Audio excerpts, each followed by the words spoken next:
The world's global temperature plummets by 100 degrees Celsius and the Earth enters into an ice age era.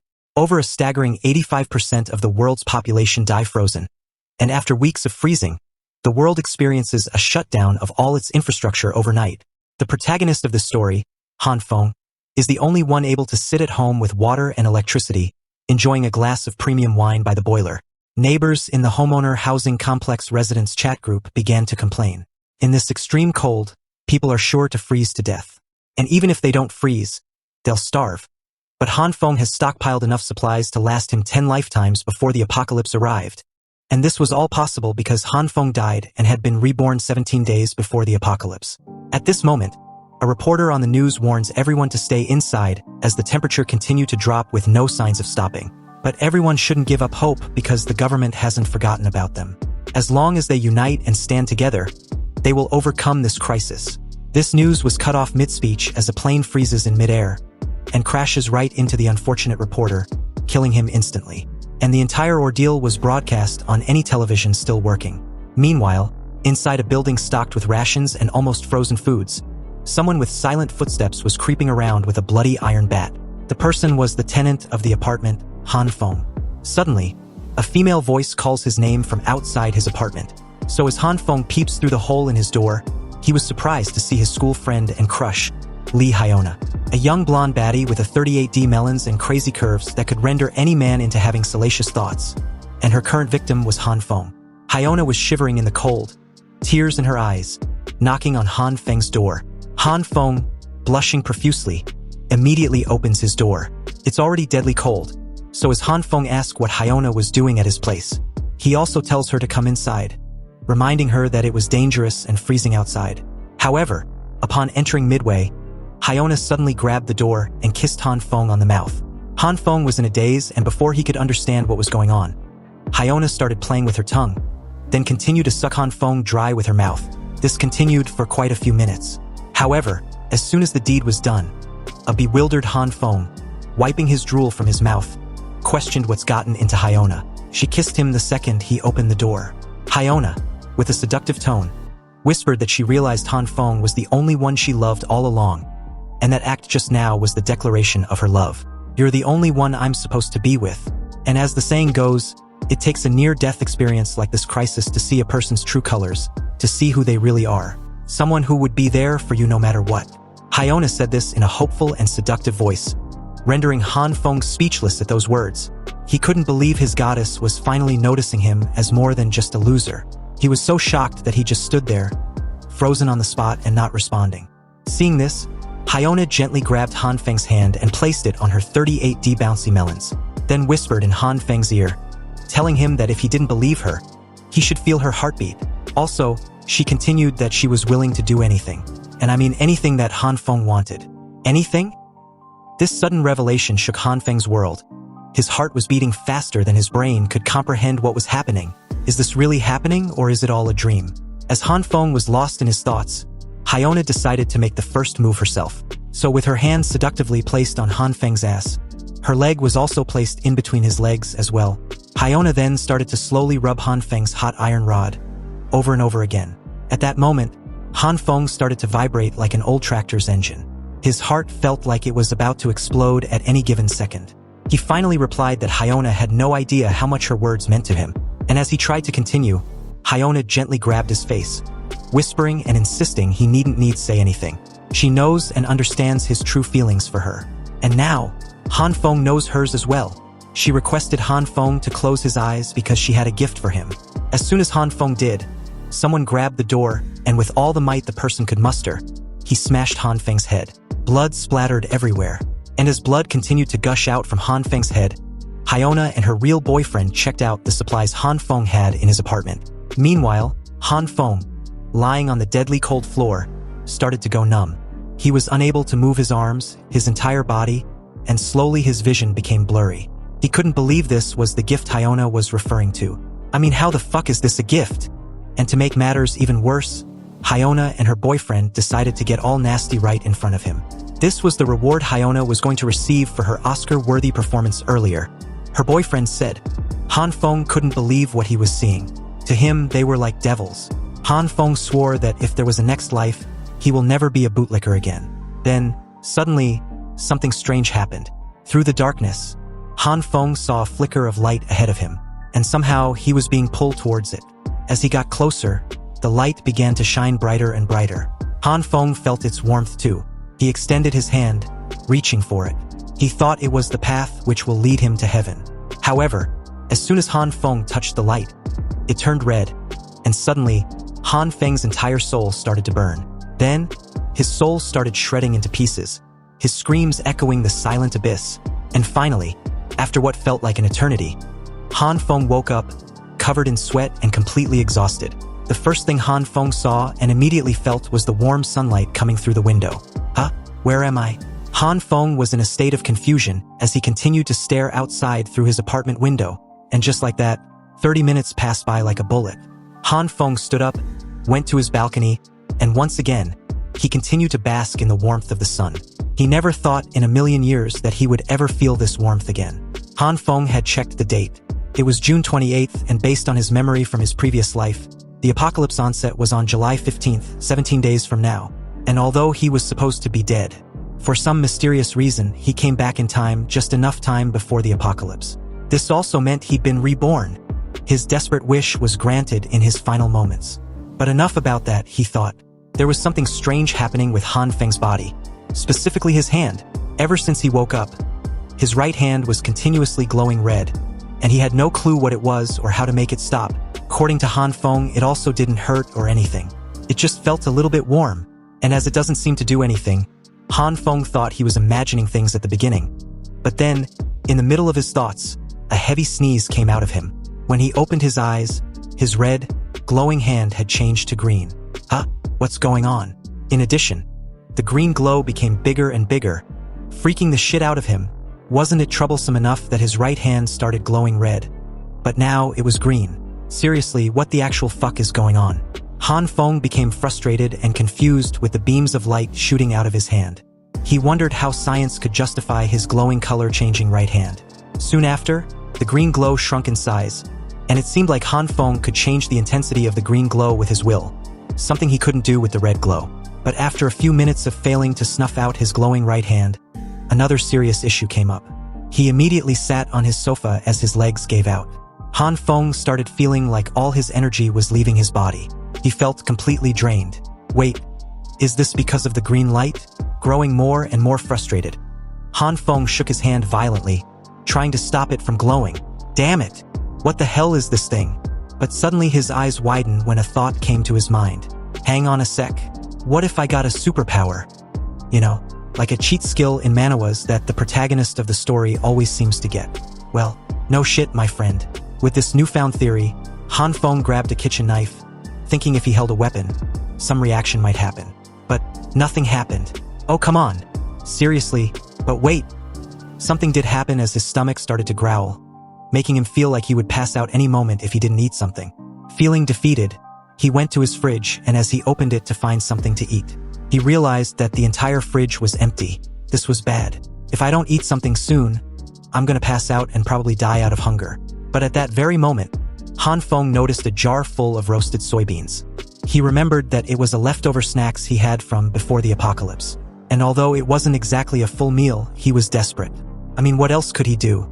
He decided to eat it first, and then go to the supermarket later. Han Feng slowly grabbed a soybean and tossed it into his mouth immediately after. A loud boom happened a second after. It was the soybean which had exploded in Han Feng's face, making the area all seem like a scene from a comic book. As the smoke cleared, there was fresh soybean plant in Han Feng's mouth. Confused, he pulled the mysterious plant out of his mouth and noticed it was a fresh plant of a soybean. Also, he wasn't feeling tired or drained anymore. And the green light was gone too. Did it have something to do with the soybeans? Now Han Feng was really confused. He plucked one soybean from the plant in his hand, and upon opening it, he was utterly stunned to see fresh soybeans inside. Ah, so this is my power. What an incredible discovery. I need to study it some more, but right now I have bigger fish to fry. I need to stock up on supplies before the world ends. Outside, the weather was very moderate as birds were chirping non-stop, and the buzzing crowd was evident to see. Soon all this will be ancient history, Han Feng thought. He was in the crowd, thinking about everything that had transpired. Okay, so let me get this straight. First, there was a red glow around my hand. Then it turned green. Then the green glow shrinks and grows, making my heartbeat faster and feel super tired. Then, the soybean I touched with my glowing green hand became a bean sprouts. What kind of power is this? After his recount, Han Feng was still confused and growing frustrated again. In the middle of his thoughts, an angelic voice called his name from behind. So as Han Feng stopped and turned back, well, it was none other than Miss 38D Melons, Lee Hyona. She was wearing a beautiful dress and looking absolutely gorgeous. Once again, with a seductive voice, she said, "What a coincidence to meet like this. It's like the heavens are trying to bring us closer." Heavens? Yeah, right? Han Feng looked like he'd seen a ghost. After the incident, it seems Han Feng was now seeing her under a different lens. Lee Hyona, the goddess of his dreams for 3 long years.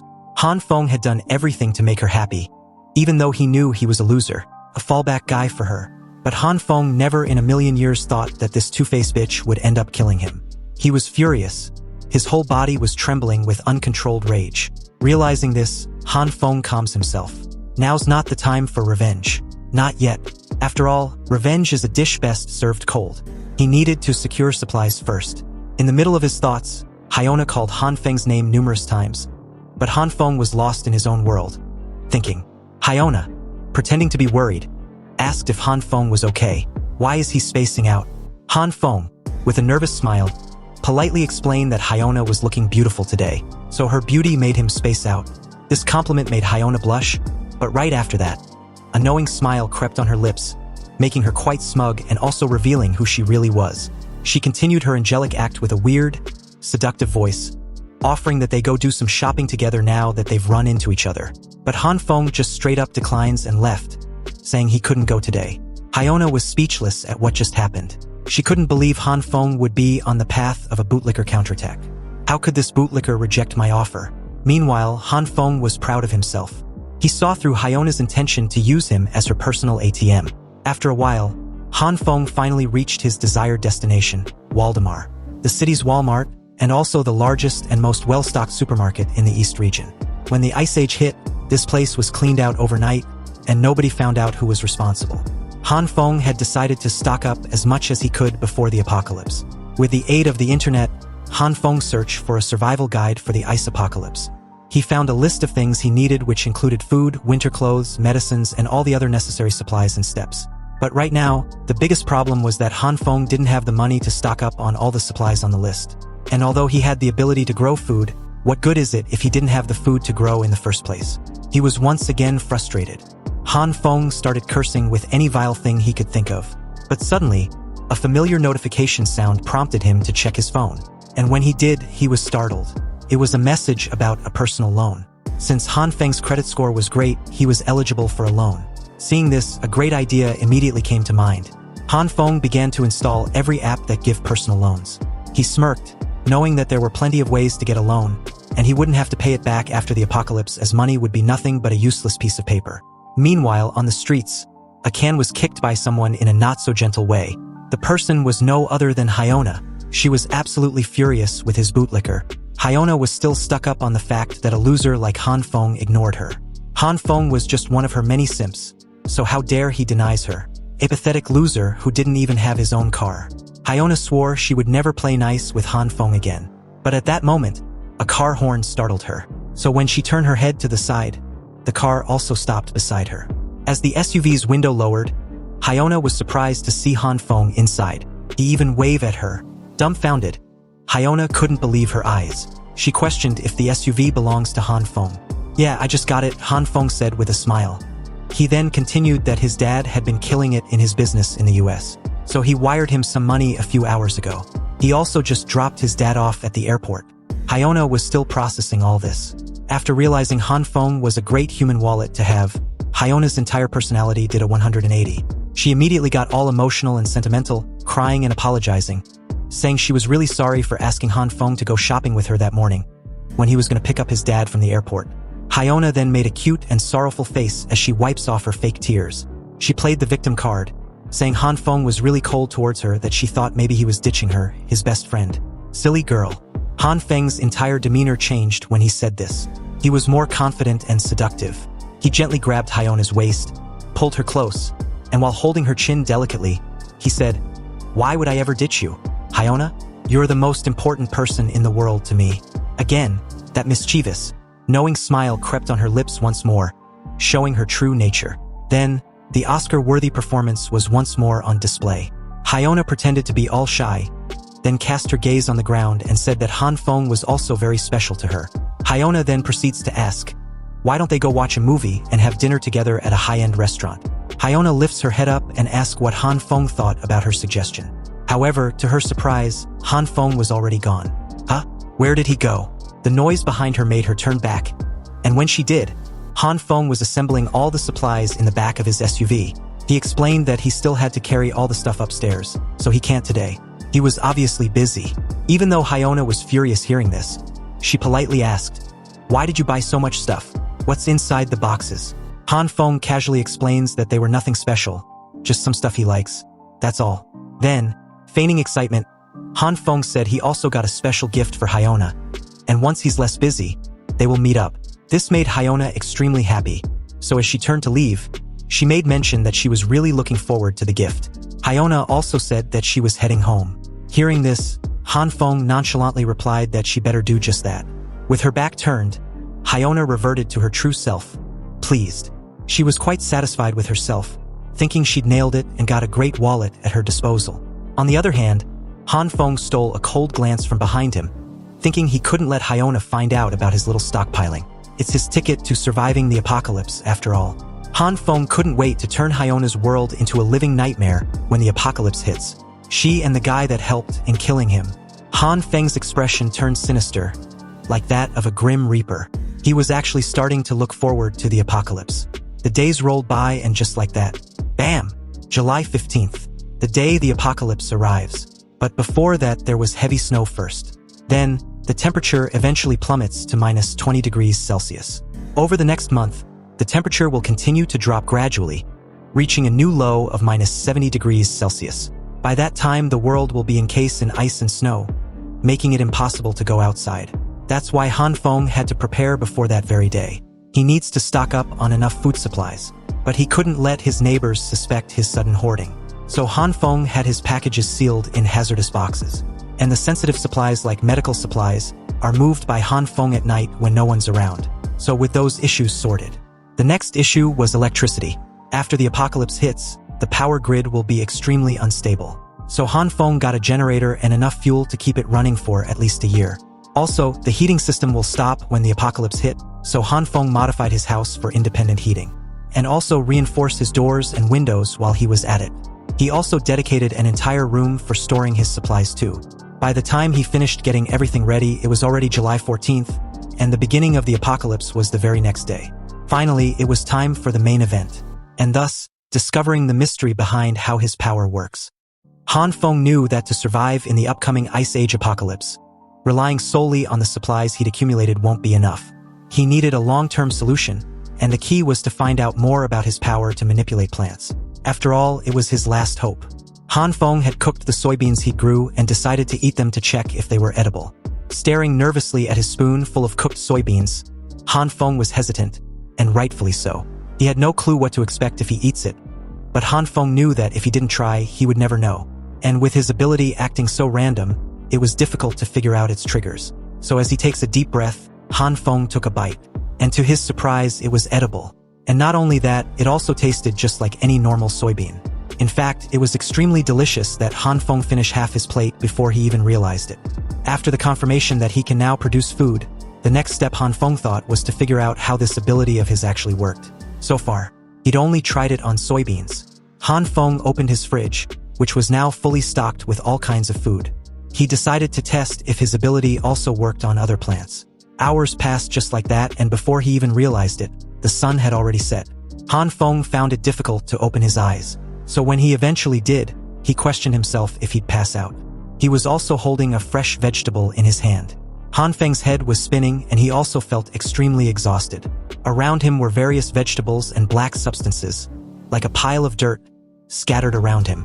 It seems this power takes a serious toll on his mind and body. So to replenish his lost energy, Han Feng decided to finish his plate.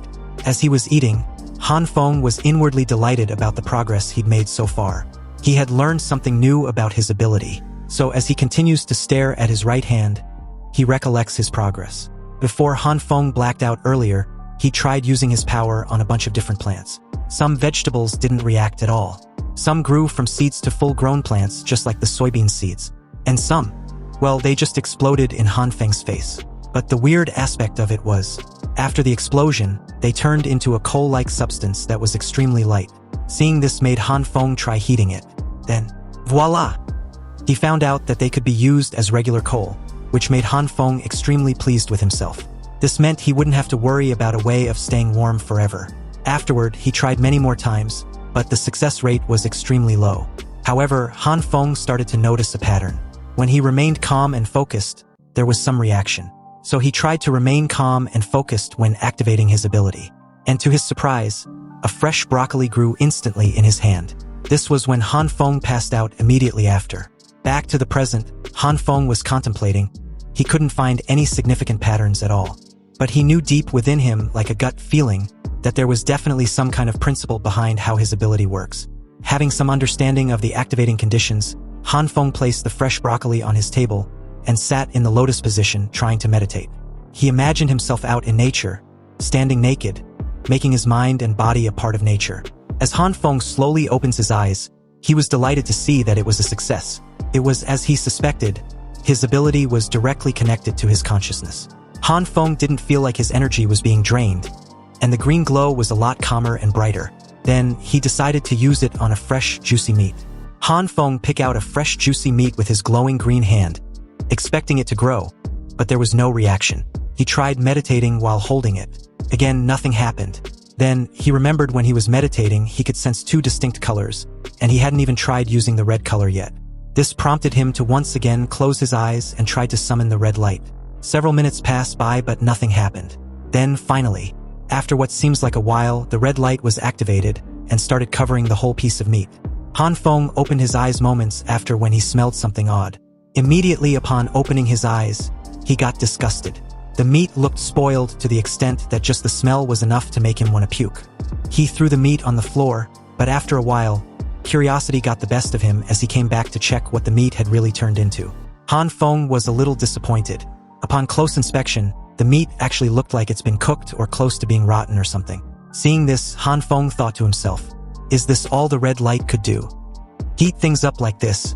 No, there has to be more. The meat looked like it had gone through a disintegration process. The word disintegration sparked an idea in Han Feng's head. So he immediately grabbed some soybeans in his right hand, then activated his green light, and in his left hand, he held the meat covered in red light. Han Feng thought if his guess is correct, then the green light represented the evolution of matter, and the red light represented the opposite, which was disintegration. So what if he combined them? As soon as he did, Han Feng exclaimed in surprise. His eyes bulged out like they were about to fall off. The small, low-quality meat grew almost 5 times its size and turned into a premium-looking meat. Dumbfounded, Han Feng was confused about what just happened. He had casually merged both light, not knowing the result would be like this. Also, the soybean in his left hand was gone.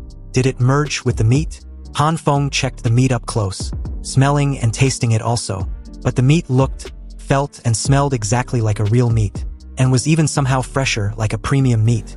Beaming with excitement, Han Feng decided to try this one more time, but ended up ruining all the meat, which made him beat the floor over and over again in frustration.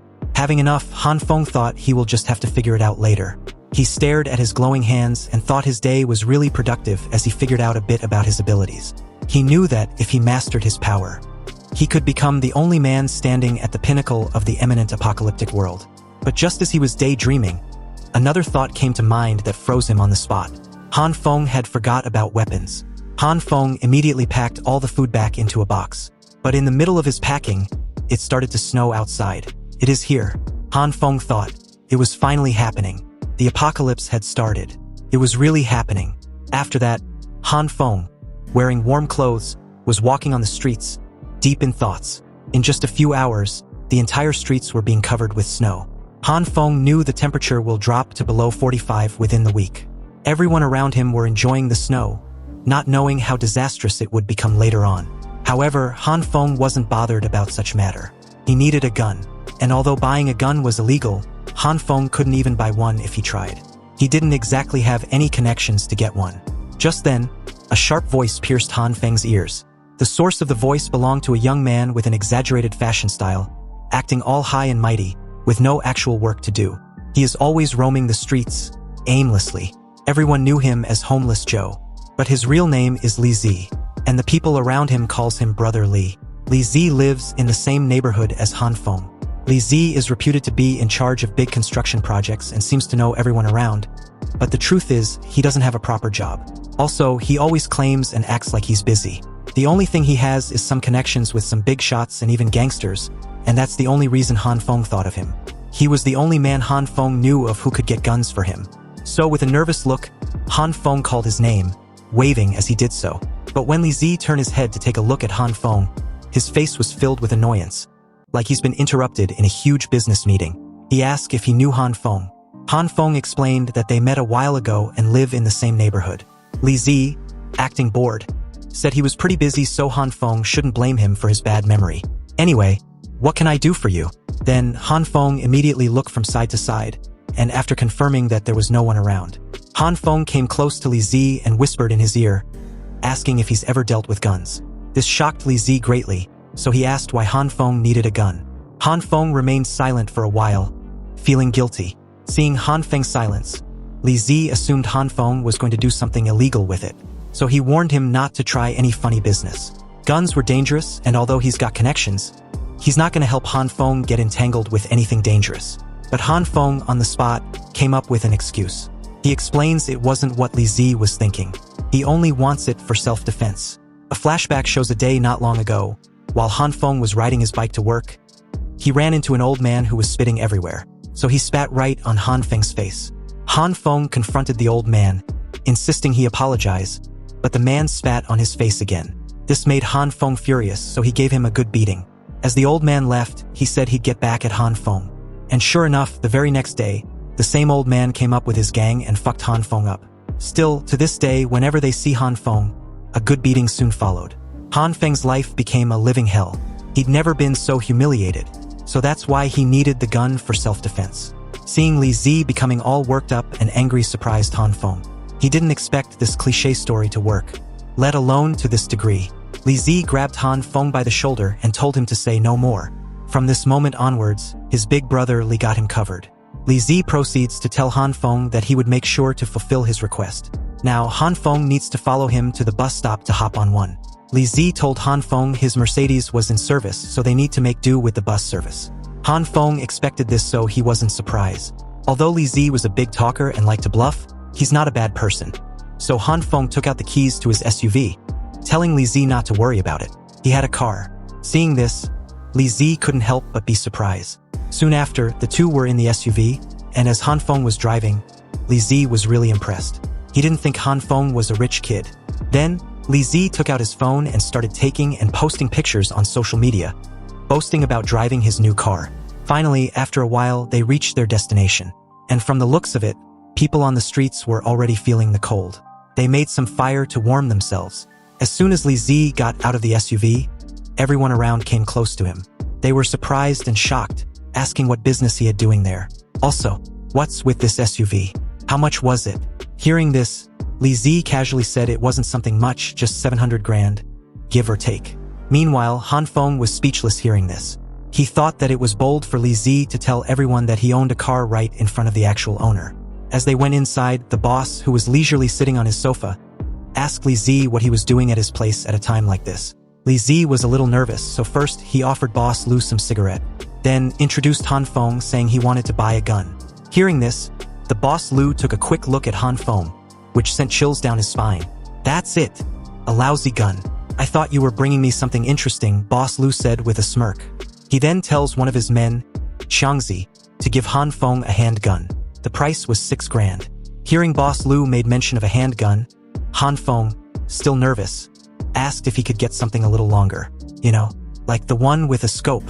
Hearing this, Boss Lu took a moment to stare at Han Feng, who began to sweat bullets. Then, a loud roar echoed the entire room. Kid, are you asking for a freaking sniper rifle? Do you think this is a fucking shopping mall where you can order anything you want? Just this freaking short one, you say? Take it or leave it. Li Zi, seeing the boss so worked up, immediately came to his side and started telling Han Feng's sad and tragic story. It was something about Han Feng having an ex-wife with 3 kids that wasn't his. After hearing the entire story a while later on, Boss Lu immediately got furious, slamming his hand on his desk. He was furious about how a wife could be so disgusting, having 3 kids that belongs to another man other than your husband. At this point, Han Feng started to see the similarity. Suddenly, Boss Lu had a change of mind. He told Han Feng that he would make sure to get him a sniper rifle. Han Feng, on the other hand, couldn't believe how such obvious fake stories convinced both of them. Hearing this, Han Feng thanked Boss Lu. Boss Lu told Xiangzi to see if he could get a semi-automatic rifle for Han Feng. He also gave Han Feng a loaded handgun as a gift. Seeing this act of kindness surprised Han Feng greatly. He was a little taken aback of how generous Boss Lu was. Still nervous, Han Feng made mention that a friend of his was working for the government, and he told him that due to the abnormal weather, there was going to be a shortage of food and other supplies, so it was better to stockpile when it was available in advance. Boss Lu was skeptical about it, but seeing the serious look on Han Feng's face made him consider it. He told Han Feng he got it. He then tells them to get lost. Just seeing Li Zi's face annoyed him greatly. Outside, Han Feng and Li Zi were walking. Li Zi started his bragging session, saying he handled the situation beautifully. If it wasn't for him, Han Feng would have been done for. Also, Boss Lu was in a good mood, so he could have even asked him for a cannon and he'd probably had said yes. Han Feng thanked Li Zi, and as a token of his gratitude, he promised to grab Li Zi some cigarettes on the way. Hearing this, Li Zi, being his usual self, told Han Feng not to be silly. He didn't want cigarettes, he just liked helping people, but if Han Feng really insisted, then he wanted Huazi, as other brands made him choke. Although the price of the cigar was high, once he got paid for his project, he would definitely pay Han Feng back and even take him to a sauna. Han Feng immediately tuned him out when he started his usual bragging session. Han Feng was lost in his own thoughts. Now supplies and weapons were all in check. He was all set for the early stages of the apocalypse, at least. All that's left was to study his ability. Han Feng knew that if he could fully master his ability, his chances of survival would skyrocket. But at that moment, Han Feng's foot slipped on the icy snow. Then, he did a mid-backward flip as his shoe was sent flying. Han Feng fell on the floor, groaning in pain, holding his foot. He felt like his foot was broken. So, trembling in pain, Han Feng gave the keys of his SUV to Li Zi, asking him to take him to the hospital. Li Zi replied nervously that he didn't have a driving license and can't drive without one.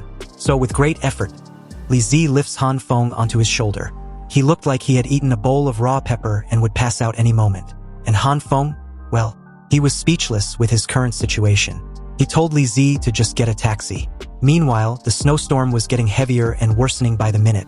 It was seriously freezing outside. The entire hospital's outer walls were frozen. Inside, a nurse on night shift was observing the worsening weather with concern. Just then, the phone rang and the nurse stood up to pick up. And from the looks of it, her figure was in direct competition with Li Hiona's. She was immediately called to the hall as there was an emergency. On the other hand, Han Feng had gotten an X-ray scan, and it was as he feared. His leg was indeed broken. Upon close examination, the physician diagnosed that, according to his scan, there was a stable fracture on Han Feng's right tibia. The physician then continued that he was going to set it so Han Feng shouldn't worry. However, Han Feng needed to stay for an hour for observation. And after that, he can grab his meds and leave. At the waiting hall, Han Feng, staring at the X-ray scan, couldn't wrap his head around the timing of his accident. He thought of all times that the accident could have occurred. It had to happen just before the apocalypse hit. Just then, Li Zi called him saying he had to go. He's got a few deals he had to close. But if Han Feng needs anything, he's a phone call away. Hearing this, Han Feng just gave him a thumbs up, telling him to take care. Sighing heavily, Han Feng then took a good look around and noticed that the hospital was quite busy tonight. The city hospital was overflowing with patients, victims of accidents caused by the sudden blizzard and plummeting temperatures. The emergency beds were lined up in the hallway, a grim testament to the worsening conditions outside. Looking from left to right and right to left, Han Feng wondered how long it would be till he gets his meds. But at that moment, a pair of bouncing melons immediately caught his attention.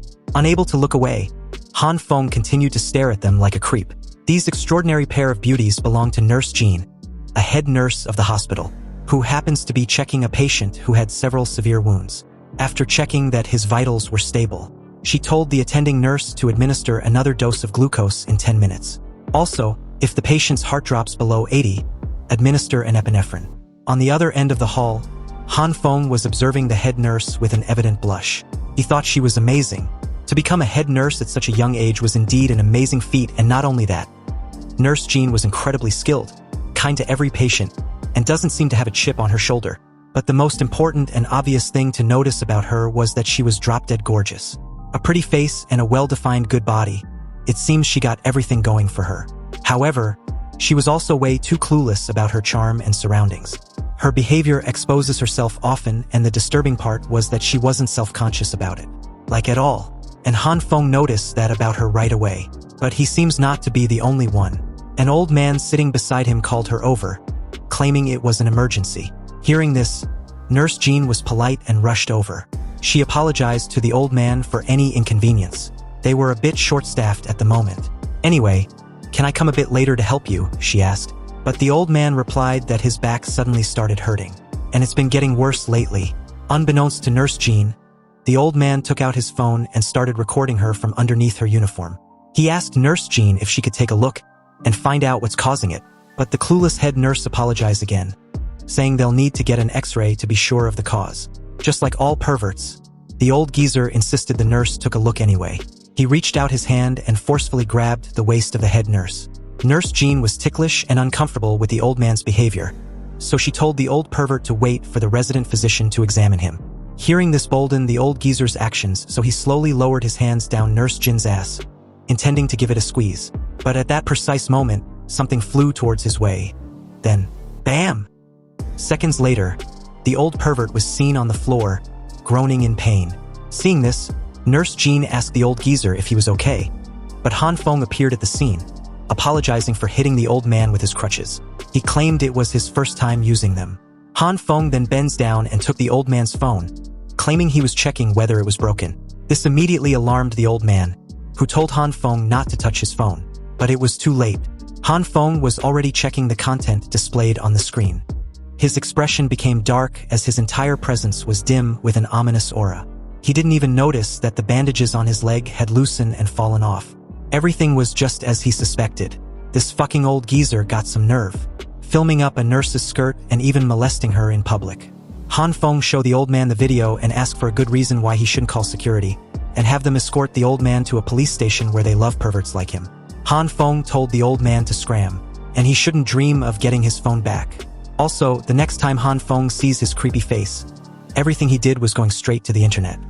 Hearing all this, the old man could do nothing but grit his teeth in frustration. Then, he quickly made a mad dash for the exit, running as fast as his old legs could carry him. Seeing this made Nurse Zhan shout for the old man to wait. She was confused about the old man's sudden display of energy. Didn't he say his back hurt? How can he ran off so quickly? Hearing this, Han Feng was utterly speechless, his mouth wide open highlighting what he was witnessing. He couldn't believe it. There couldn't be people this naive in the world, could it? Han Feng showed Nurse Zhan the evidence for the old man's sudden actions. Nurse Zhan was genuinely shocked. She wondered how she didn't notice anything. Han Feng gave Nurse Zhan the phone, telling her to decide whether she wants to wipe the evidence or call the cops, whichever makes her feel better. However, she should be more careful from this day forth so perverts like the old geezer don't take advantage of her. Hearing this, Nurse Zhan gave her usual radiant smile, thanking Han Feng. Also, she'd been meaning to ask Han Feng about the issue with his leg. Isn't your ankle injured? The way the question was asked sent a chill down Han Feng's spine. And as he remembered he had a broken leg, all the pain that was masked by his urge to protect Nurse Zhan came flooding in like a broken pipe. Seconds after, Han Feng's screams could be heard across the hall. Nurse Zhan had expertly rebandaged Han Feng's leg. And still with that radiant smile, she asked Han Feng if it still hurt. No, not at all. Han Feng thanked her. So with vigor, Nurse Zhan assured Han Feng that she'll never let such bad people get away with such behavior anymore. Hearing this, Han Feng just tells her to be more aware of her surroundings and she will be fine. And to put it to a check, he lifted his injured leg to have a feel of those divine melons. And to his horror, Nurse Zhan was not aware at all. Not even a little bit. I mean, didn't she just say she will be more attuned to her surroundings? But at that moment, another nurse called for her. Nurse Zhan was needed elsewhere, so as she got up to leave, she reminded Han Feng not to forget to come back in a week's time to get his ankle checked. A week's time, huh? I guess I won't be seeing her again.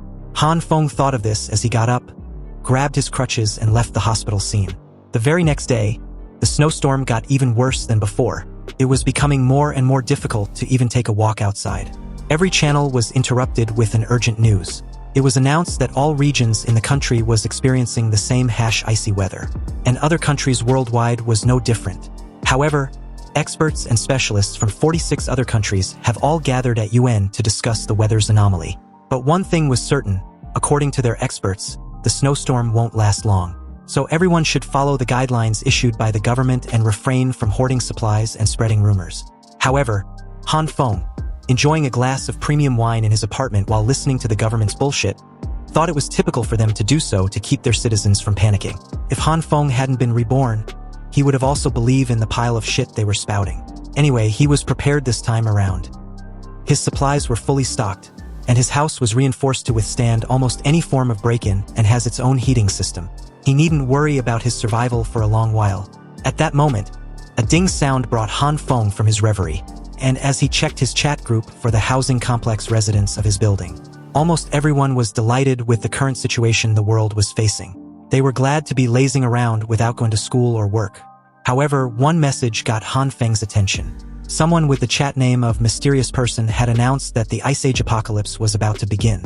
Han Feng, with a surprised look, questioned himself how the person knew about the apocalypse. It looks like Han Feng needs to be mindful of this mysterious person. Reading through the comments, the property management team was under constant pressure from the tenants to go shovel the snow outside. And although it was minus 20 degrees outside, the tenants didn't care and wanted to take their cars to the supermarket to get supplies. Inside a 3D version of the group chat, there was uproar. Everyone was arguing about procuring supplies since they didn't know when the weather will revert to normal. The tenants are protesting for the property managers to show themselves. They demanded an explanation as to why they haven't shoveled the snow outside the apartment complex. Seeing the angry mob, the management team apologized, saying there wasn't anything they could really do in this snowstorm. However, the tenants still didn't care. What's the point of paying them if they couldn't handle such a small matter? If the property managers couldn't help them, then they demanded a refund on the fees that they had been paying them until now. Among the crowd was Han Feng, who scoffs at the absurdity of the situation. He knows that this crisis was beyond the control of humans, so the current argument was completely meaningless. One of the residents steps up and tries to calm everyone down. He states that the snowstorm was so heavy that even if the property managers try to clear the snow by themselves, it will just be covered again in a few hours. He then suggests that they all work together to clear the snow. If they had done that instead of fighting, they would have been able to go out long ago. After all, the property managers were humans just like everyone present. There was really nothing they could do in this kind of disaster. He then questions if everyone was just taking their frustration out on them.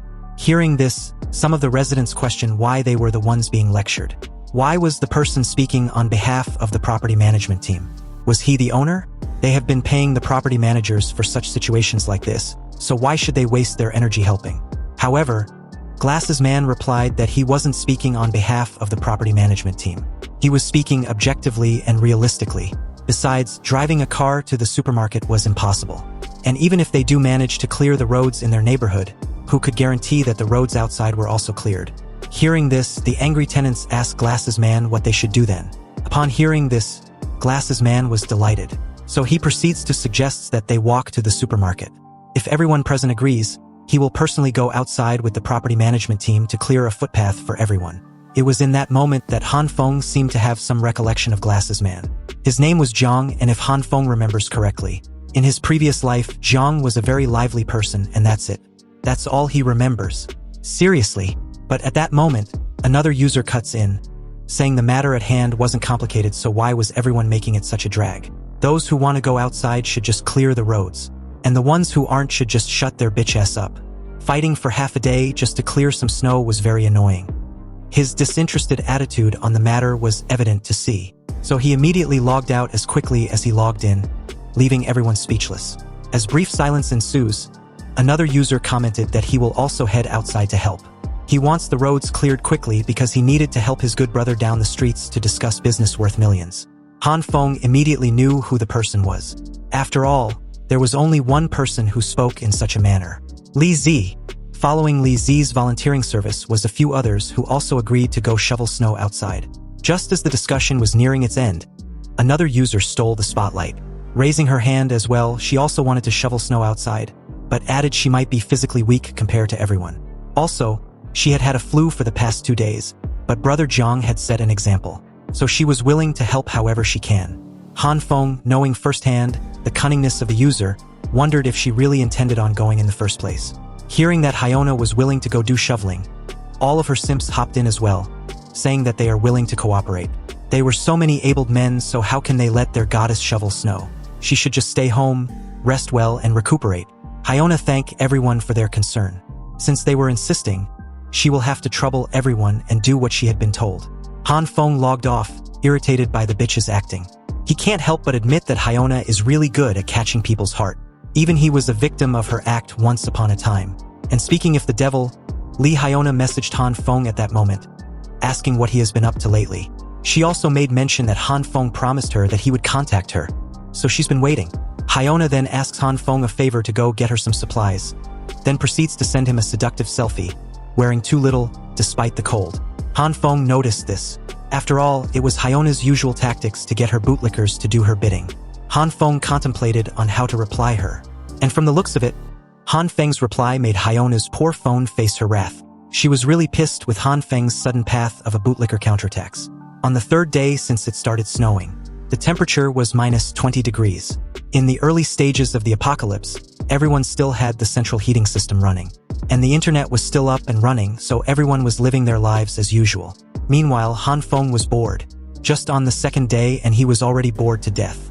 He had been scrolling through numerous videos for 3 days. It seems Han Feng's biggest problem during this apocalypse was to learn how to endure loneliness. And his broken leg wasn't helping either. It needed at least a month to make a full recovery. Not having better things to do, he decided to continue scrolling through random videos where he came across some news about the power of self-recovery. In the video, the doctors sewed up the wounds of a patient who jumped off from the 15th floor of a building. After sewing, they discovered that the patient's damaged internal organs and bones had started to regenerate. This miraculous news gave Han Feng an idea. He remembered that he had an ability that promotes growth. "Why didn't I think of this earlier?" he said. Han Feng activated his green light, reached out and placed his hand on his broken leg, wondering if there will be some kind of effect. He poured everything he got into this little experiment. And as the green light dissipates, Han Feng waited for any signs of effect. But nothing, absolutely nothing occurred. Seeing this, he laid comfortably on his sofa feeling a bit disappointed.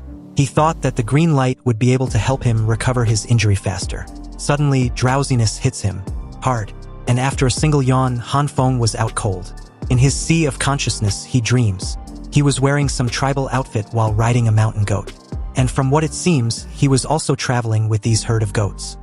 Among the herd, there were some that even flew. Han Feng continued to ride the wild goat like a madman, and even smacked its ass with a whip, then yelling and laughing as the goat sped up. Behind him was the herd as they also picked up the pace directly on the ground and in the air. So as the smacking continued, the goat Han Feng was riding was clearly displeased, and in the next moment, it tossed Han Feng off, sending him flying and crashing to the ground with a bam and a crackling sound. On the ground, he had hit his ankle and was now in severe pain. Han Feng felt like his ankle was broken, and as he groans and shakes uncontrollably in pain, unable to move, the goat slowly came to Han Feng's side upon seeing him in pain, and started licking his wounded ankle. Although Han Feng felt disgusted with the goat's actions, he patted the goat's head anyway as a form of a thank you. But this, however, once again, annoyed the goat. Its irritation clearly evident on its face as it stares at Han Feng with an annoyed look. It then extended its tongue several meters long and wrapped it around Han Feng's leg. And as it raised the injured leg in the air, spreading Han Feng's legs wide open in the process, Han Feng screamed in shock. Seconds later, the wrapped tongue of the goat started to glow green, and as its saliva dripped all around Han Feng's leg, he began to feel a familiar sensation. Then, a loud scream echoed the entire apartment as Han Feng woke up from his hideous dream. Breathing heavily, Han Feng was also covered in sweat like he'd ran a marathon. He thought to himself, what was with this weird-ass messy dream? And why the hell was I hanging around with goats of all things? Also, what was it planning to do to me? At that moment, Han Feng's eyes widened as he felt the familiar sensation again. The same sensation he experienced at the end of his dream. And as his attention shifted toward his broken ankle, he saw that his leg was covered in the green flame. Still in shock, Han Feng slowly, little by little, removed his bandages. And when he was done, he couldn't believe what he was seeing and feeling. His leg didn't hurt anymore, not even a little bit. It had completely healed in just a few hours. So, with this groundbreaking discovery, Han Feng, beaming with curiosity, pondered if the green light actually helped with his self-recovery while he was asleep. Deciding to test it out some more, Han Feng grabbed a kitchen knife, and as he stares nervously at his finger, he began to tremble uncontrollably in fear. But he also knew that, in order to survive in this apocalypse, he needed to find out more about his ability ASAP. So taking a deep breath, Han Feng brought the kitchen knife close to his finger. Then, closing his eyes in a half-assed manner, he made a small cut on his finger. Blood immediately started to ooze out in an uncontrolled manner. However, in the next moment, the green light summoned by Han Feng engulfed his entire hand. Then, soon after, a smirk crept on Han Feng's lips. And from this scene, it seems Han Feng's initial speculations were correct. And although he hadn't fully understood his ability, this was a correct step in the right direction. Meanwhile, outside the apartment complex, some of the residents were shoveling the snow, while others also tried removing a massive broken tree that used to be in front of the apartment building. Here, the face of Glasses Man, Zhang, was finally revealed. Similar to his 3D animated version, Zhang Shueo had his usual bright smile, and he seems to be a young man, right about Han Feng's age as well. Zhang, who had calmed the situation earlier in the 3D animated chat room, thanked everyone for their hard work. He also apologized in a polite manner to an old man named Lu Guangyao, but everyone knows him as Uncle Lu. Glasses Man told Uncle Lu that despite his old age, he came out to work in this heavy snow. Hearing this, Uncle Lu just casually laughed it off, saying he didn't do much. He pointed at the two young men beside him, the Zhan brothers, and continued that they did pretty much all the work. The Zhan brothers, Zhan Qinwen and Zhan Qinwu, who were shivering in the cold, smiled in a confident and shy manner respectively. They also laughed off the praise, saying it was their duty to help the elderly in these hard times. At this point, it seems pretty obvious that they were twins. Just then, a loud bam sounded, startling the two. So as they turned to the side, they noticed that someone in a pink dress had slipped and fallen. The Zhan brothers came to her aid. The confident brother of the two, Zhan Qinwen, extended his hand, asking if the girl in question was all right. He proceeded to advise her to be careful since the ground was all frozen and very slippery. The girl took his hand, and as we got a closer look, it was none other than head nurse Zhan of the city's hospital. She was wearing a hot pink coat with a matching earmuffs. So, with a polite tone and a warm smile, she thanked the Zhan brothers for their help and advice. Zhan Qinwen replied that they were going to clear the main path first, so if Nurse Zhan needed any help, she could call them and they would come running. Nurse Zhan, known by everyone by the name Zhan Jian, thanked them again, replying that she could handle the rest by herself. On the other hand, Glasses Man was still chatting with Uncle Lu. He said the snow was gradually getting heavier, so they would have to be quick when purchasing supplies later. Hearing this, Uncle Lu agreed. Uncle Lu, while smoking his cigarette with a serious expression, whispered that their discussion had reminded him of something. Seeing his serious look, Zhang asked what it might be, and Uncle Lu, whose expression now was that of a nervous person, just casually said it was nothing significant. He proceeded to say that he had heard for the past few days, an owner in their neighborhood had been bringing supplies on a small truck like he was moving houses, and that was a little suspicious to him. Glasses Man laughingly questioned Uncle Lu. Isn't that a common sight? Perhaps that person was just moving into their apartment complex or renovating his apartment. Hearing this, Uncle Lu said nothing for a brief moment. Then, while holding his cap, his face again became serious. He whispered that he saw gas tanks and a fireplace furnace being imported in the building. And according to him, it didn't seem normal for someone who was moving in, especially during that period, when the weather then was a stark contrast to the weather now, right? After taking a long drag, the old man said it was as if the person was preparing for winter, as if the person knew what was coming. At that precise moment, their intense discussion was interrupted by the Zhan brothers, who told Zhang and Uncle Lu that they had cleared the main path, and perhaps they should start moving out now. Uncle Lu thanked them for their hard work. However, at that moment, a creepy, scary-looking guy grabbed the brothers' shoulders, startling them. He made mention that everyone had gathered around and were talking about making preparations to get through the winter. It sounded interesting and he wanted in on it too. But before he could continue, a thick snowball hit him, hard, in the back of the head. The snowball was thrown by a woman named Lu Yen. She shouted at the guy, Wu Kuanyan, to stop slacking and come over to continue working. Hearing this annoyed Wu Kuanyan, who started to yell, complaining that he did all the work alone, while Lu Yen just watched from the sidelines and gave commands like she was a supervisor. Lu Yen raised her hand towards Wu Kuanyan's pointed finger and told him not to point his finger at someone while talking. It signified that someone had bad manners. And it seems the two were a couple and their arguments were a regular occurrence. Seeing this, the Zhan brothers silently slipped away from the chaos.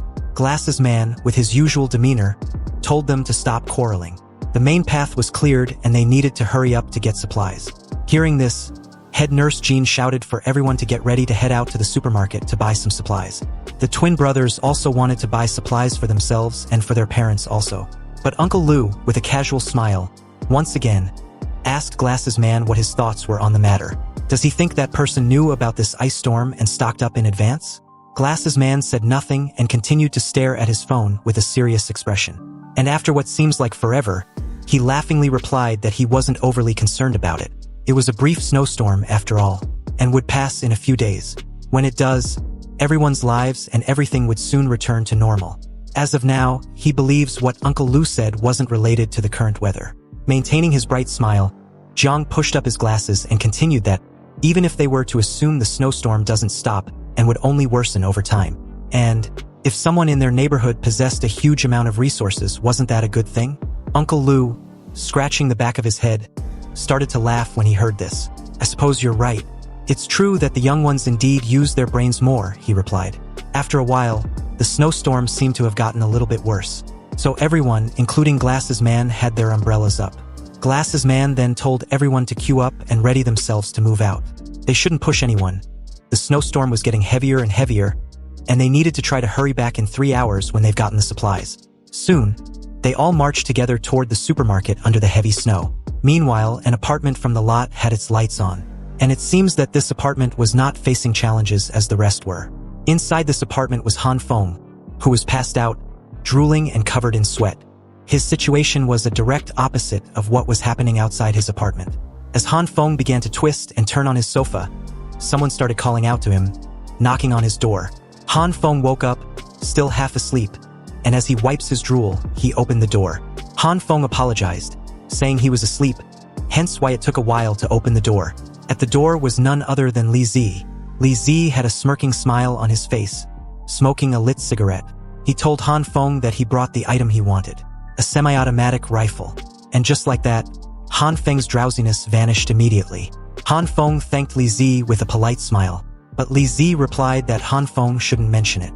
After all, Han Feng was the reason why Brother Lu was able to properly secure supplies in advance before the situation had gotten this bad. Hearing this, Han Feng just chuckled. Brother Li, you're too kind, he said. I only did that because Brother Lu was kind and generous. And this semi-automatic rifle is all thanks to him. Suddenly, Li Zi's demeanor shifted as he sighed deeply. Han Feng noticed this instantly and asked what was wrong, his voice laced with evident concern. Hearing the question, Li Zi asked Han Feng if he'd heard of the supermarket in the East District. Of course I have. Well, when we went there in the snowstorm today to buy some stuff, the supermarket was completely emptied by someone last night. What? Emptied out an entire supermarket in one night? Shock washed over Han Feng as he shouted in disbelief. However, inwardly, he already knew this was destined to happen, exactly like it did in his previous life or similar to it. In his previous life, he heard the exact same thing and had his speculations, but with Li Zi's confirmation, this news was serious and shouldn't be taken lightly. So, as they parted ways, Li Zi casually told Han Feng that he was heading back to his apartment. However, Han Feng shouldn't forget to wear more clothes to stay warm. Of course, Brother Li, thanks for the advice, Han Feng replied, still lost in thought. Back inside the apartment, Han Feng shuts the door, not forgetting to lock it as well. Still in thoughts, Han Feng wondered who could be capable of secretly emptying out an entire supermarket overnight. How did they do it? He continued to ponder, trying to piece together the mystery. But the only thing that comes to mind were the comics and novels that he used to read back in the day. The ones about superhumans who could store things into another dimension and had the power to manipulate space. Han Feng had a gut feeling that it was more than just a regular theft. Could there really be someone with spatial abilities? Han Feng wondered silently. Just thinking about the possibility that there might be more humans other than him with superpowers really unsettled the shit out of him. So as Han Feng clenched his fist, glowing with green aura, he admitted to himself with determination. He needed to do more research on his ability. If there were really people like him out there, He needed to have some countermeasures as insurance at the very least. Han Feng thought of this as he sat on his sofa, reading through a book, his serious expression never leaving his face. Han Feng was resolved. With his current understanding, he needed to run more tests. Han Feng understands that his ability affects all kinds of food supplies, which increase their quantity or size. He needed a plan, a strategy. The pages of his book were filled with notes, sketches, and observations on different food items. Han Feng reflected, looking at the drawings of soybeans, broccoli, wheat, and even a slab of meat. His ability was undoubtedly unique, but the success rate was very low and mastering it was proving to be a challenge. On average, the soybeans' success rate in attempts were about 1/10. And when it comes to meat, on the other hand, well, Han Feng hadn't had any success in that aspect since his first try. Han Feng reached for a soybean and readied himself to test his power once more. And as his hand began to glow with a green light, he couldn't help but wonder why his exact situation was happening. Han Feng waited nervously as the soybean in his hand started to react when the green light continued to swirl around it. Then, seconds later, a volatile reaction occurred, ending in a burst of green energy. Han Feng, once again, failed. He was left holding a lump of the black hole substance from earlier. And judging from his reaction, it was evident that he was annoyed and frustrated. Barely able to control his emotions, Han Feng's shoulders slumps as he sighs heavily, calming himself. He wasn't going to let the weight of his repeated failures get the better of him. After all, he knew the failure rate was too high anyway, but he wasn't ready to give up. Han Feng crushed the black hole substance in his hand, determined to figure out how to use his ability properly that very night. No matter what. A while later, his table clock showed that it was almost midnight. However, Han Feng was still in his relentless pursuit, unwilling to rest until he achieved some semblance of success. Finally, after countless attempts, he managed to grow a fully grown, fresh soybean plant. Han Feng was shirtless, sweating profusely, clearly tired. He felt like he was dying. But all his efforts weren't for naught. He had finally gotten a little knack for using the green light, but at the cost of having a significant amount of his energy drained. Breathing heavily, Han Feng sat on his sofa, and in front of him was a pile of the black hole substance and 7 fully grown soybean plants, signifying his failure and success rate. With this, he'd made analysis on what he'd learned so far. Han Feng deduced that when using his green light, the energy wasn't constant. And every type of food has their own corresponding energy values. And it will result in a failure if its corresponding energy value is wrong. This illustration reminded Han Feng on something he'd seen with a similar model. An online virtual dancing game that was popular a decade ago. Han Feng started connecting the dots on how to apply this game logic to his energy control. He visualized energy arrows in the rhythm game style, each second needing the right amount of energy input. If the energy values were like the energy directional input arrows, then the energy inputs have to be correct for every second. And all Han Feng needed to do was pinpoint the critical points. Han Feng's hand glowed green as he focuses intensely to hit the perfect critical point. Shortly after, Han Feng channeled glowing green energy and nailed it perfectly. Perfect, Han Feng exclaims in excitement. In his hand was a healthy-looking plant. With his successful triumph, Han Feng moved on to the next experiment. Meat. Standing in the kitchen, a bowl full of some meat and another of soybeans was in front of him. Han Feng recalls his previous failures when it came to meat. Meats, they were different and significantly harder than vegetables. They also turn into a black liquid if they fail, and were extremely disgusting. However, he thought the principal theory shouldn't be that difficult. So as Han Feng stood there, shirtless, staring at a meat in one hand and a couple of soybeans in the other, he willed himself. First, he tried to grasp the energy value that meat requires. Han Feng then activate both the red and green light together with the meat and soybeans, thinking that the time needed would obviously be longer compared to vegetables. Han Feng picked his spot and decided to go all in, but immediately as he did, his face was completely covered with the black, disgusting liquid. That's right, the reaction had exploded in his face. So he tried again with a shorter time. Same results. Then, another one with an even shorter time than the one before. And again, he missed. He then chose his longest time yet. And you guessed it, another miss. Han Feng kept missing again and again and again. At this point, he was completely covered in the black liquid, fuming and shouting why it was so freaking difficult. On the other hand, his kitchen, which had become nasty with the black liquid everywhere, looked like a disaster zone. As silence ensues when Han Feng had calmed himself down, he took a moment to meditate amidst the chaos. He tried to center himself and his energy. And once again, Han Feng summoned the red and green light as he focused on channeling it into the meat and the soybean. The arrows flew around and the countdown started. Showing his intense concentration, Han Feng felt it. At that precise moment, he was sure it was the right time, so he went all in. The results was a success. Finally, Han Feng had done it. He had successfully managed to achieve his desired result with meat as well. All sweaty and out of breath, Han Feng wore a smug smile, extremely proud of himself. However, all his attempts had gotten the best of Han Feng as he collapsed on the kitchen floor with his big, fat, juicy meat lying beside him. He was drained and seconds away from passing out. His last thoughts were of how he'd finally found the synthesis method for meat. And with that thought, Han Feng lost consciousness. The scene shifts to the outside world, where a major snowstorm has hit and was being broadcasted on television, updating everyone. They were just 3 days in, and the current weather was the worst snowstorm that only occurs once in a century. Everyone was advised to remain in their homes and avoid going outside. Also, to ensure standard basic living for everyone, defenses and measures had been taken for all locations in the country.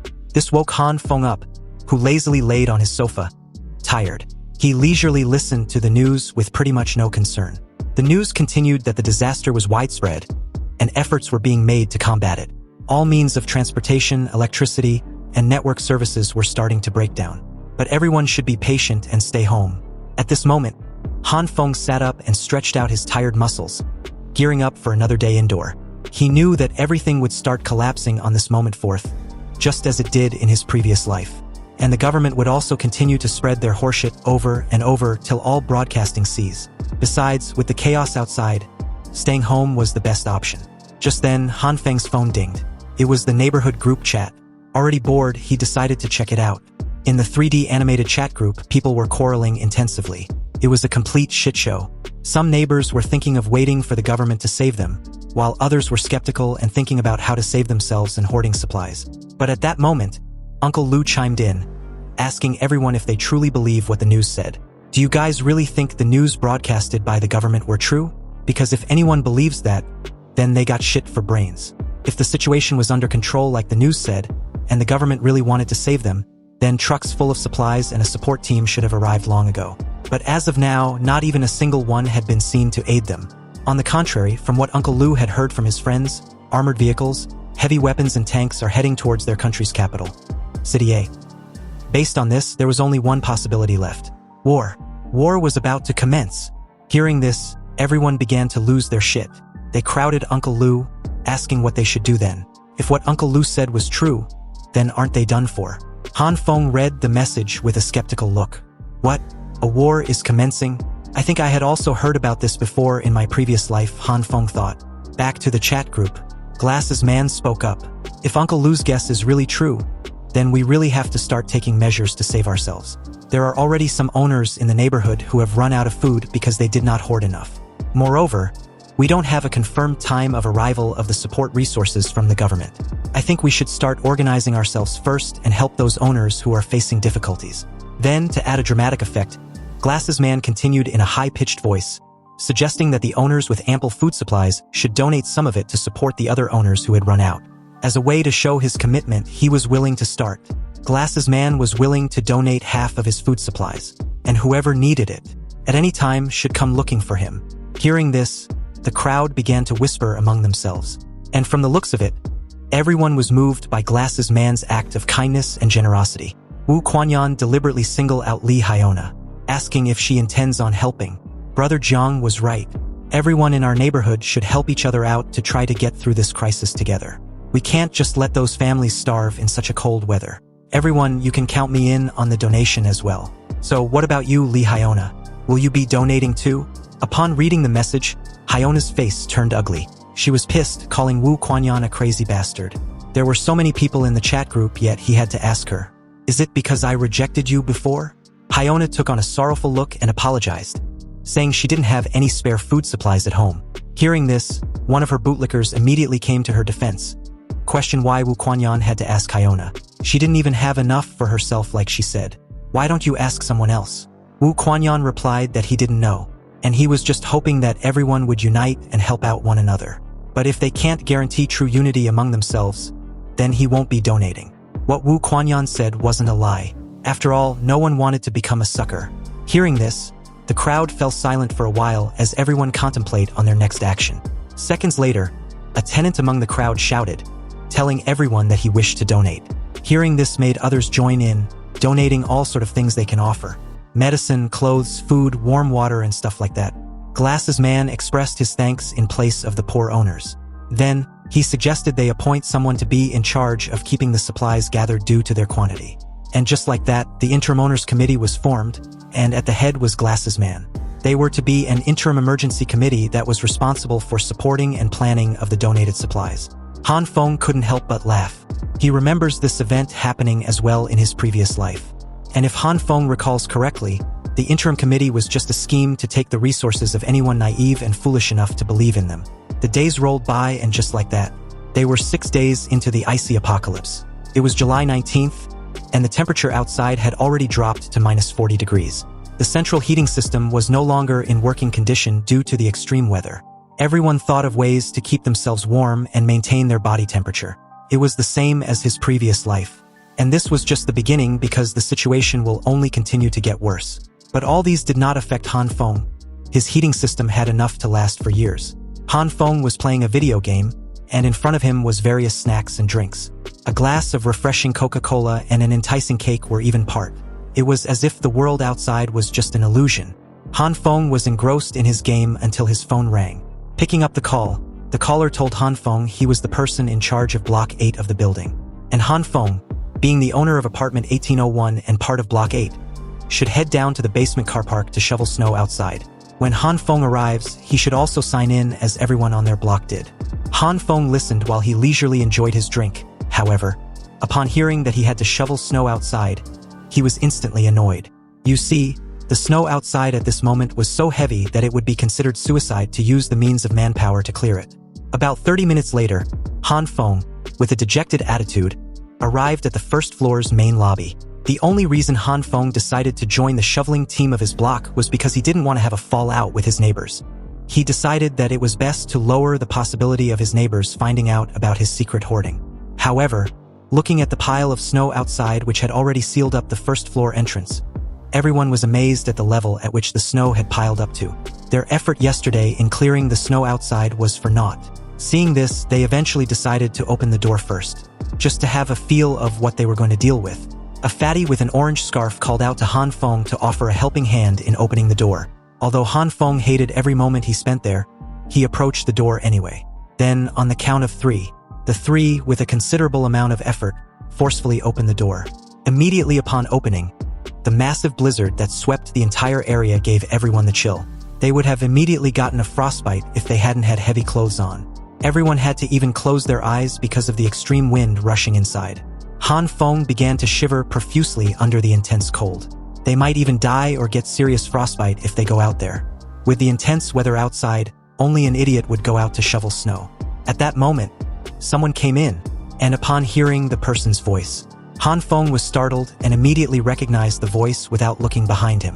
Of course, it was none other than Li Zi, who walked in, calling everyone a coward. What everyone needed was an imposing attitude to do what's needed to be done. Han Feng had an incredulous look when he saw Li Zi, who was dressed as if it was a normal winter outside. He then tells Li Zi not to act brave because the snow outside wasn't a joke.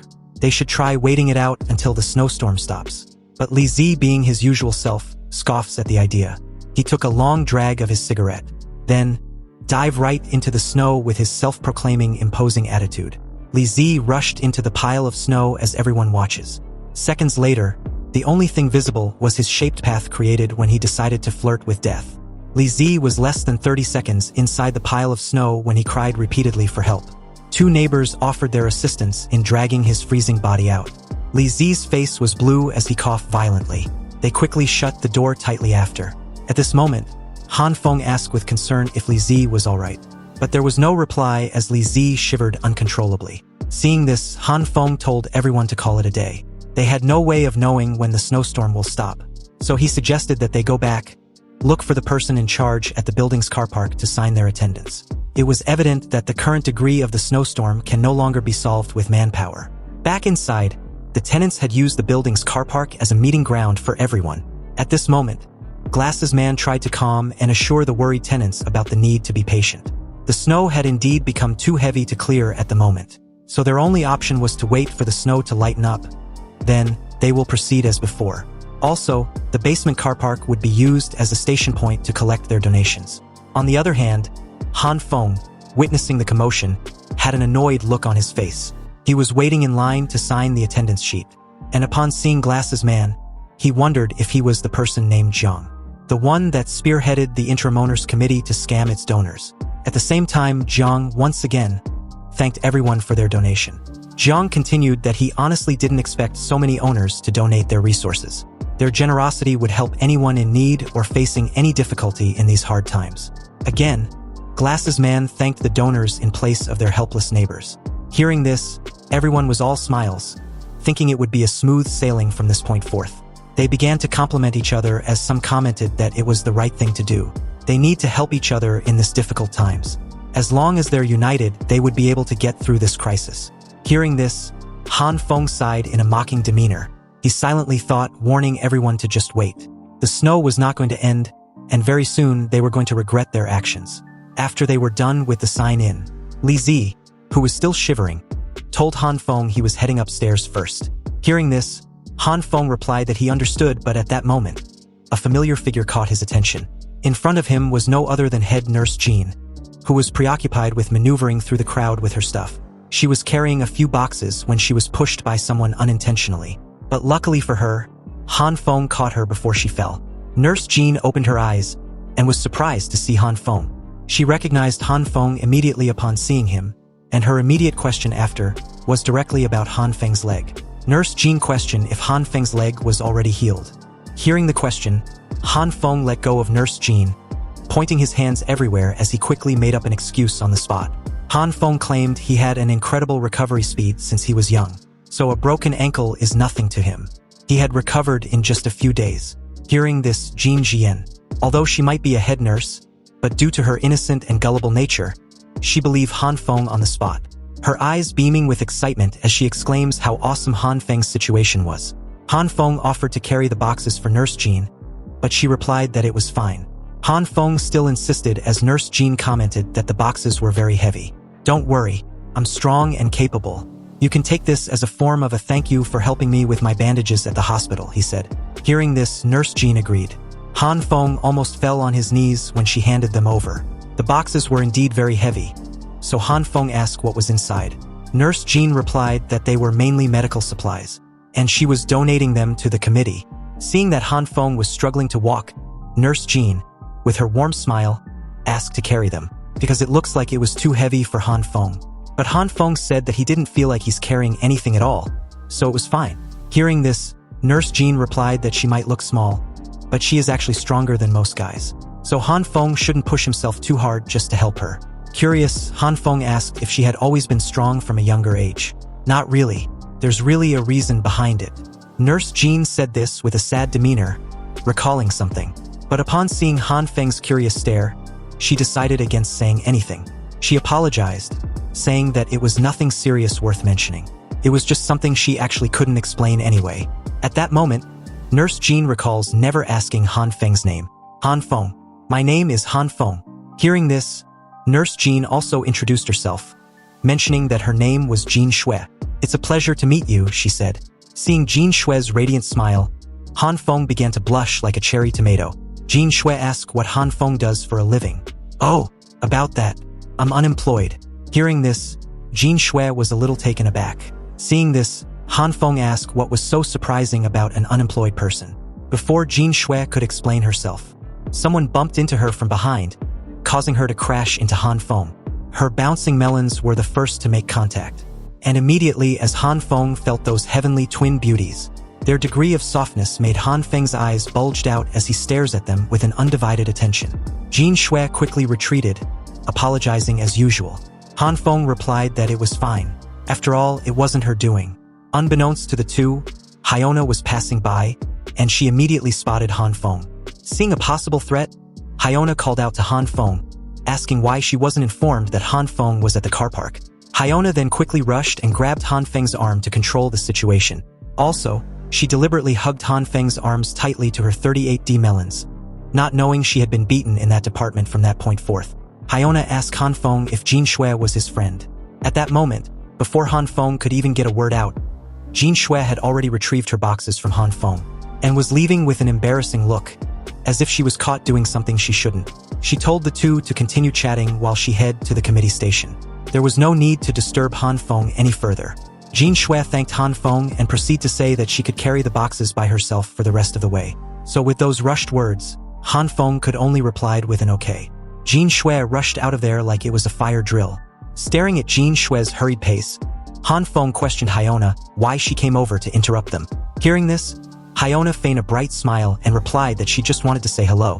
She only came to the car park to receive supplies. But when she saw Han Feng, she wanted to ask him why he didn't contact her like he said he would. I became very worried that something might have happened to you. Han Feng awkwardly scratched the back of his neck and smiled nervously, saying he was just about to send Hyona a message. Hearing this, Hyona straight out called Han Feng out on his lie. She continued that she just saw Han Feng chatting happily with Jin Shui just now. Then, with a pleading gesture and a warm smile, Hyona asked Han Feng if he had any spare food supplies in his apartment. If he has, can he share some with her because she had almost run out of food? Han Feng suddenly smirks when he heard this.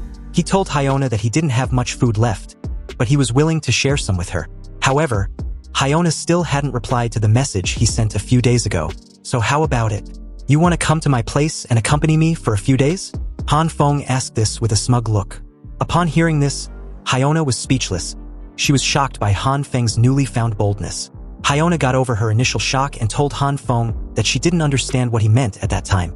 But if Han Feng wanted to have a chat with her, he could do so online.